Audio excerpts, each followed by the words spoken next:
Hi friends, welcome to my channel Chrisa's kitchen recipe. இன்றைக்கி நம்ம பார்க்க போகிற ரெசிபி பார்த்திங்கன்னா ரொம்ப சிம்பிளான முட்டை கிரேவி நல்ல டேஸ்ட்டாக எப்படி பண்ணுறது தான் பார்க்க போகிறோம். இந்த முட்டை கிரேவி பார்த்திங்கன்னா சாதம், சப்பாத்தி, புலாவ் கூடலாம் வச்சு சாப்பிட்றதுக்கு ரொம்பவே நல்லாயிருக்கும். வீட்டில் இருக்க எல்லாருமே கேட்டு விரும்பி சாப்பிடுவாங்க. இப்போ வாங்க இந்த ரெசிபி எப்படி பண்ணுறதுன்னு பார்க்கலாம்.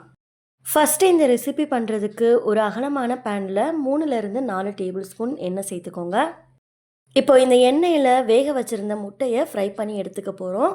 எண்ணெய் சூடாகிறதுக்குள்ளேயும் இதில் 1/4 டீஸ்பூன் மஞ்சள் தூள், 1/2 டீஸ்பூன் மிளகாய் தூள், கொஞ்சமாக உப்பு சேர்த்துட்டு நல்லா கலந்து விட்டுக்கோங்க. அடுப்பை மிதமான தீயிலேயே வச்சுக்கோங்க. இது நல்லா கலந்ததுக்கப்புறமா முட்டையை உள்ளே சேர்த்துக்கோங்க. நான் இன்றைக்கி 4 முட்டை வேக வச்சு எடுத்திருக்கேன். வேக வச்சுருந்த முட்டையை இது மாதிரி 2ஆக கட் பண்ணிவிட்டு சேர்த்துக்கோங்க. அடுப்பை மிதமான தீயிலேயே வச்சுட்டு 1 நிமிஷத்துக்கு அப்புறமா இதை திருப்பி போட்டுக்காங்க. திருப்பி போட்டுட்டு மறுபடியும் இதை 1 நிமிஷம் போல் நல்லா ஃப்ரை பண்ணி எடுத்துக்கோங்க. இது மாதிரி பண்ணும்போது நமக்கு மஞ்சக்கரு உடையாமல் வரும்.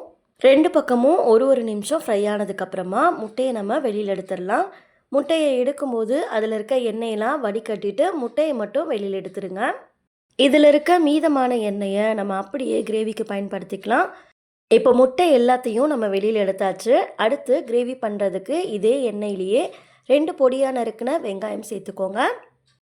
வெங்காயத்தை சேர்த்ததுக்கப்புறமா இதை நல்லா வதக்கி எடுத்துக்கோங்க. இது நல்லா வதங்கி வரட்டும். இது வதங்கிறதுக்குள்ளேயும் அடுத்து ஒரு சின்ன மிக்ஸி ஜார் எடுத்துக்கோங்க.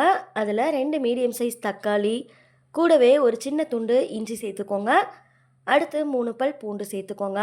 இப்போ இது எல்லாத்தையும் எந்த அளவுக்கு நல்லா ஃபைனாக அரைக்க முடியுமோ அரைச்சி எடுத்து வச்சுக்கோங்க. இங்கே வெங்காயமும் நல்ல கலர்லாம் மாறி வதங்கி வந்திருக்கு. இந்த அளவுக்கு நல்ல பொன்னிறம் வர அளவுக்கு வதங்கி வரணும். இது மாதிரி வதங்கினதுக்கப்புறமா நம்ம அரைச்சிருந்த தக்காளி விழுதை சேர்த்துக்கலாம். தக்காளியை அப்படியே சேர்க்கறதுக்கு பதிலாக நம்ம அரைச்சி சேர்த்தோம் அப்படின்னா கிரேவி நல்ல திக்காக கிடைக்கும். இப்போ இதை நல்லா கலந்து விட்டுக்கோங்க. அடுத்து இந்த கிரேவிக்கு மசாலா சேர்த்துக்கலாம்.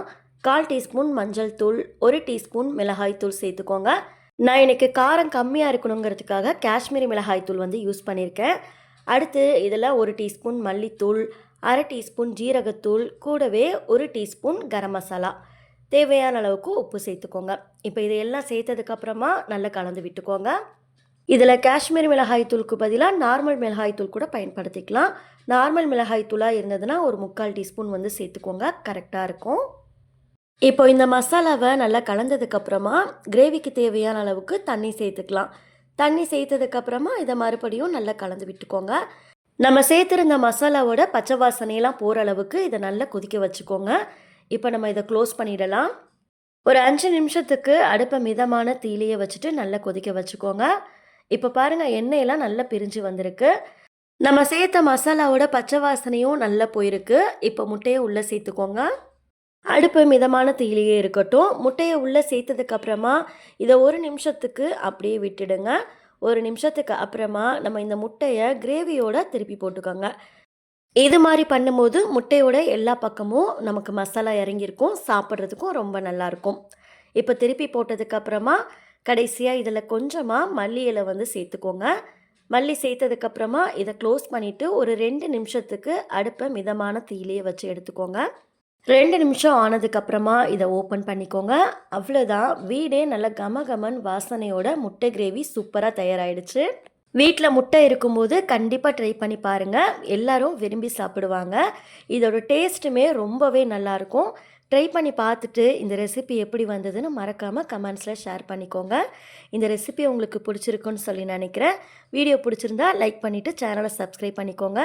நெக்ஸ்ட் ஒரு ரெசிபி வீடியோவில் பார்க்கலாம். தேங்க்ஸ் ஃபார் வாட்சிங். பபாய்.